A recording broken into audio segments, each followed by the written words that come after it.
Assalamualaikum warahmatullahi wabarakatuh.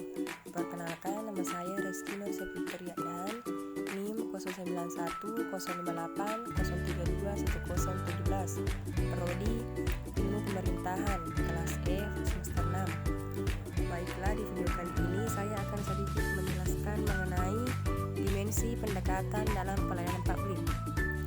Pelayanan publik adalah kegiatan dalam rangka pemenuhan kebutuhan pelayanan sesuai dengan peraturan perundang-undangan bagi setiap warga negara dan penduduk atas barang, jasa, dan atau pelayanan administratif yang disediakan oleh penyelenggara pelayanan publik.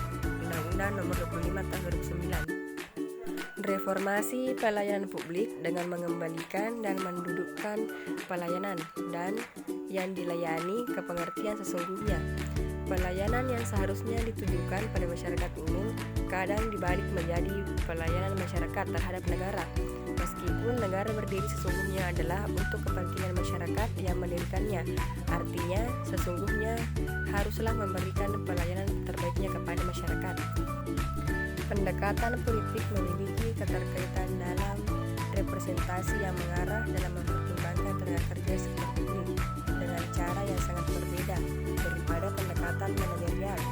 Dalam menekankan 3 faktor, pendekatan politik dalam organisasi publik menyatakan bahwa penetapan doktrin organisasi atau ortodoksi dengan penekanan pada mekanika struktural, kurangnya pemahaman dalam sistem konstitusi, perilaku institusional, dan taktis dan strategi menggunakan struktur organisasi sebagai instrumen politik, posisi, dan kekuasaan.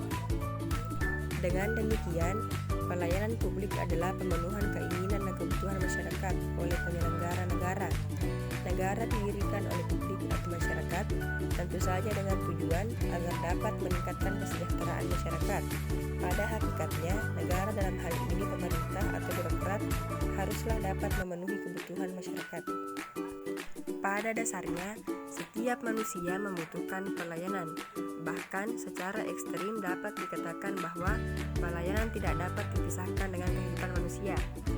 Masyarakat setiap waktu selalu menuntut pelayanan publik yang berkualitas dari birokrat, meskipun tuntunan sering tidak sesuai dengan harapan, karena secara empiris pelayanan publik yang terjadi selama ini masih bercirikan berbelit-belit, lambat, mahal, dan melelahkan. Kecenderungan seperti itu terjadi karena masyarakat masih diposisikan sebagai pihak yang melayani, bukan yang dilayani.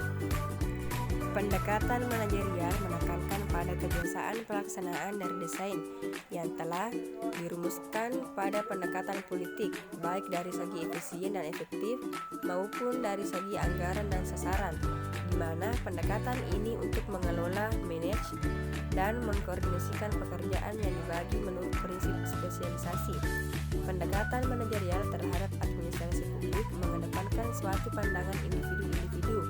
Pendekatan manajerial menekankan suatu metode saintifik dalam pembangunan atau pengembangan pengetahuan. Dalam praktiknya, pembahasan administrasi publik sebagai suatu ilmu pengetahuan telah memajukan suatu upaya pengembangan generalisasi tentang perilaku administrasi. Pendekatan hukum menekankan pada prosedur yang sesuai dengan proses hak-hak substantif yang sesungguhnya dan keadilan yang memperhatikan individu sebagai seorang yang unik dalam berbagai keadaan yang spesifik. Pendekatan ini merupakan keberlanjutan dan sinergitas atas 2 pendekatan sebelumnya, yakni pendekatan politik dan manajerial. Level kebijakan manajerial operasional pelayanan publik. Polisi diartikan sebagai sebuah rencana kegiatan atau pernyataan mengenai tujuan-tujuan yang diajukan atau diadopsi oleh suatu pemerintahan, partai politik, dan lain-lain. Kebijakan adalah mengenai suatu rencana, pernyataan tujuan, kontrak, penjaminan, dan pernyataan tertulis baik yang dikeluarkan oleh pemerintah, partai politik, dan lain-lain. James E. Anderson memberikan pengertian kebijakan sebagai serangkaian tindakan yang mempunyai tujuan tertentu yang diikuti dan dilaksanakan oleh seorang pelaku atau sekelompok pelaku guna memecahkan suatu masalah tertentu. Pengertian ini menurutnya berimplikasi yang pertama, Kebijakan selalu mempunyai tujuan tertentu atau merupakan tindakan yang berorientasi pada tujuan. Yang kedua, bahwa kebijakan itu berisi tindakan-tindakan atau pola-pola tindakan pejabat-pejabat pemerintah. Yang ketiga, bahwa kebijakan merupakan apa yang benar-benar dilakukan oleh pemerintah.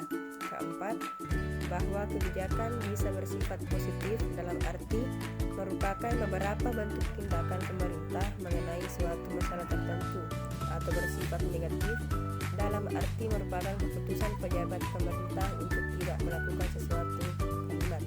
Yang kelima, bahwa kebijakan dalam arti positif didasarkan pada peraturan perundang-undangan dan bersifat memaksa atau otoritatif.